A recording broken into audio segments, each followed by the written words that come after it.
Oi, pessoal, tudo bom? Esse é o nosso trabalho sobre relacionamento interpessoal e humanização.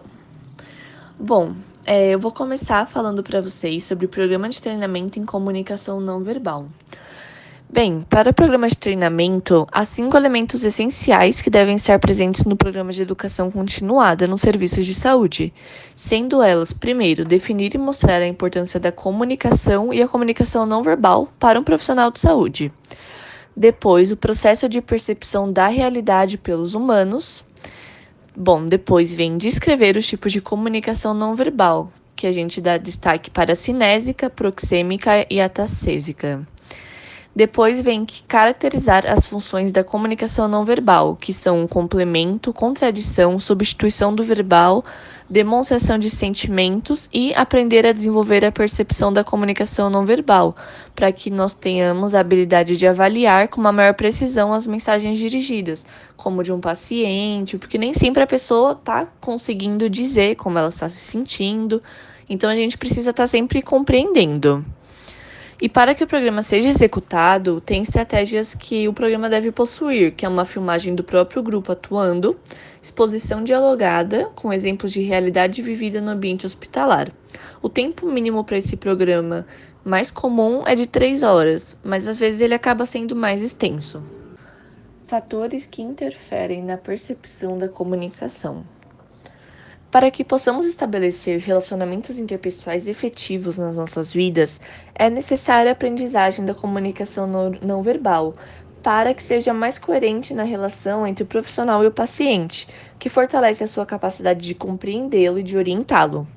O relacionamento profissional-paciente sempre deve ser profissional, mas deve ser incorporada a comunicação terapêutica, para que haja um clima mais descontraído, que relaxe mais o paciente, pois ele não está em um momento fácil.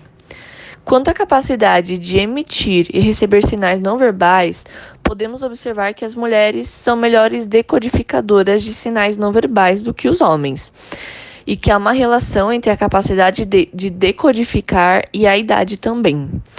A extroversão, sociabilidade e o autocontrole são características de bons decodificadores, e não há correlação direta entre a inteligência, cultura e a habilidade de decodificação do não verbal. Bom, há um aumento na capacidade de decodificar com a excitação fisiológica e a prática também. Quem costuma emitir bem também decodifica bem e que, portanto, atores, estudantes de comunicação não verbal e artes visuais são ótimos decodificadores. Os fatores que devem ser considerados por um profissional de saúde na percepção da comunicação não verbal são as emoções e expectativas, os estereótipos e experiências anteriores, reconhecendo os sinais e o reconhecimento prévio do emissor. Nas emoções e expectativas, há uma dependência do estado de espírito nessa percepção. São 2 tipos de sentimentos, os positivos e os negativos. Os positivos são a alegria, o interesse, algo que nos permitem abrir a leitura do não verbal, enquanto os negativos, que são raiva e tristeza, eles dificultam a identificação do não verbal. Os estereótipos e experiências anteriores são fatores que podem limitar a visão específica das coisas, porque elas são influenciadas pelas nossas concepções de mundo. O reconhecimento dos sinais e a avaliação dos sinais necessárias para a validação dos acontecimentos nas interações interpessoais. O conhecimento prévio do emissor será bom, pois quanto maior o conhecimento do emissor, melhor será o significado dos sinais emitidos. O que quer dizer que quanto mais você conhecer sobre o paciente ou sobre a pessoa, mais você vai ter facilidade em entender o significado do que a pessoa está querendo passar para você. E o tempo de estímulo apresentado é necessário para a percepção mais avançada, pois haverá mais tempo no estímulo.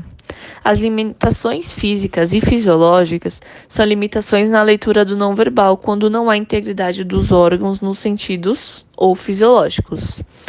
Nos ruídos, pode ocorrer interferência no momento da comunicação e na situação da interação interpessoal. A motivação sempre é necessária, porque quando há uma motivação, aumenta também a habilidade na comunicação não verbal. A aprendizagem da comunicação não verbal se tratando dos sinais enganadores. O que seriam esses sinais enganadores? Esses sinais enganadores são basicamente quando há uma alteração, uma modificação na ponte de comunicação em relação a dois indivíduos, em que a primeira pessoa ela passa um tipo de comunicação, um tipo de informação em relação ao outro, que não quer dizer que aquele tipo de comunicação seja verdadeira, mas que, por um outro lado, não significa que essa pessoa tem o objetivo de mentir.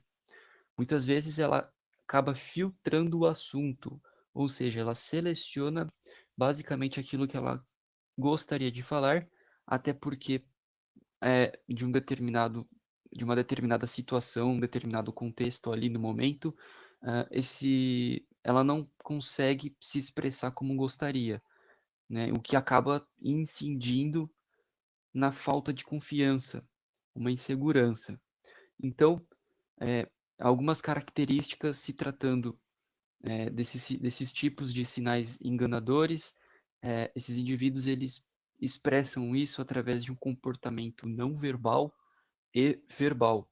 Então, comete mais lapsos verbais, atos falhos durante a comunicação, ao dialogar, ao conversar, por exemplo, gaguejar, usa mais emblemas.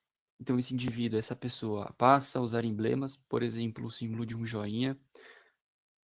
A pessoa sustenta menos tempo no olhar, desvia os olhos, ou seja, acaba desviando a sua visão, não passa mais a ter aquele contato visual como tinha anteriormente.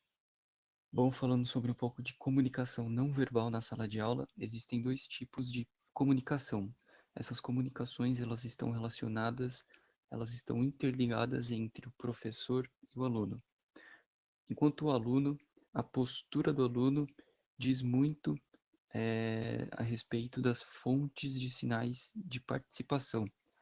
A forma como esse aluno vai se comunicar com o professor de forma não verbal, o que pode demonstrar interesse na aula, no assunto tratado, cansaço e etc. Ou desinteresse mesmo do assunto.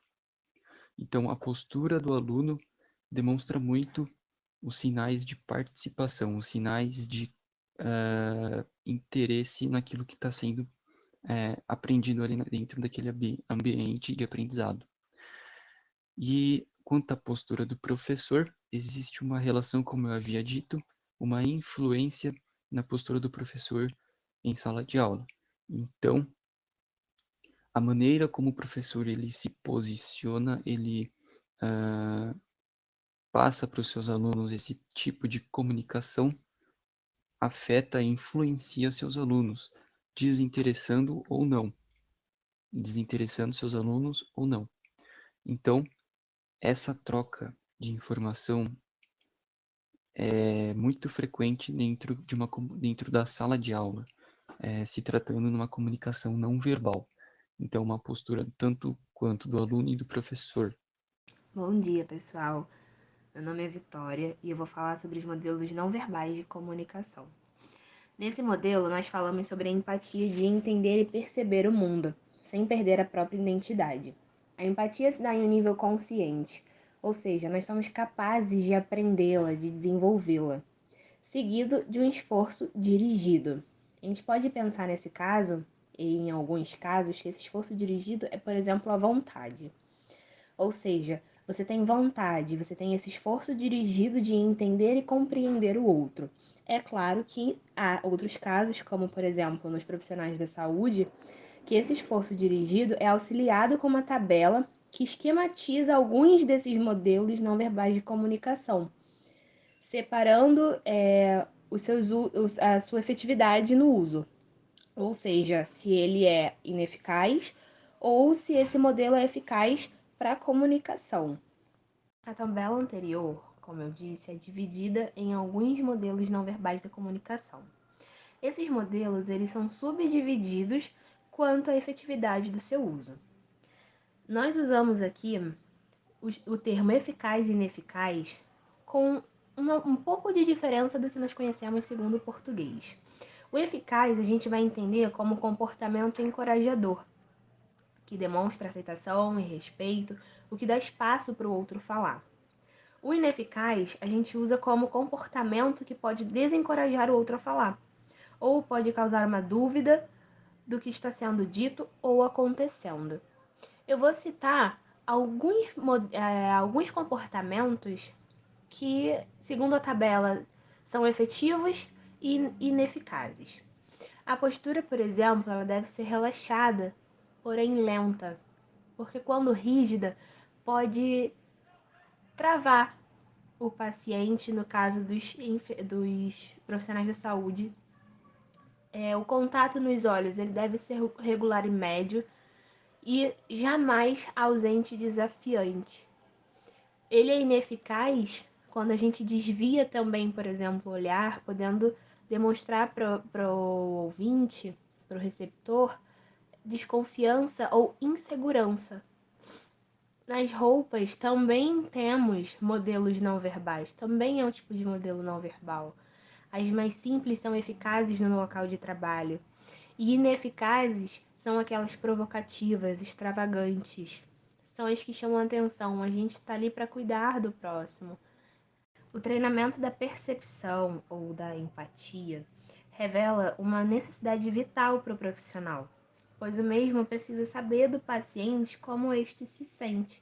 E para isso ele precisa dar abertura para esse paciente se sentir à vontade e falar. Essa aprendizagem nos ensina a lidar com a rotina, onde olhamos, ouvimos, palpamos, mas sem atenção ou foco. Por isso que se diz, né, que hoje em dia nós olhamos sem ver, escutamos sem ouvir, palpamos ou tocamos sem sentir. E no caso dos profissionais, há até um agravante, que é estereotipar o paciente, como, por exemplo, chamar uma pessoa acamada que tem problema no coração de cardiopata, ao invés de reconhecê-la pelo próprio nome. Há um exemplo aqui no texto que eu achei muito interessante e resolvi trazer. Tem um textinho dentro desse texto que fala sobre um ermitão que desenvolve a maneira de decifrar a língua dos animais. E num dia acabou por se intrometer numa conversa entre um burro e um cão, onde o burro dizia para o cão que ele deveria virar vegetariano. O ermitão disse, então, que o burro estava correto, se intrometendo na conversa, e que agora poderia ajudar ele, o cão, aproximando-o de Deus, pois agora ele consegue entendê-lo. Mas ele recebeu uma resposta do burro, dizendo que não bastava ele saber a língua, mas ele tinha que entender a natureza do outro. Ou seja, o texto quer dizer que a linguagem é um código apenas, que se a gente não interpretar as expressões ou a gente não conhecer a natureza daquele receptor, não necessariamente a gente entende o que ele quer nos dizer apenas com palavras.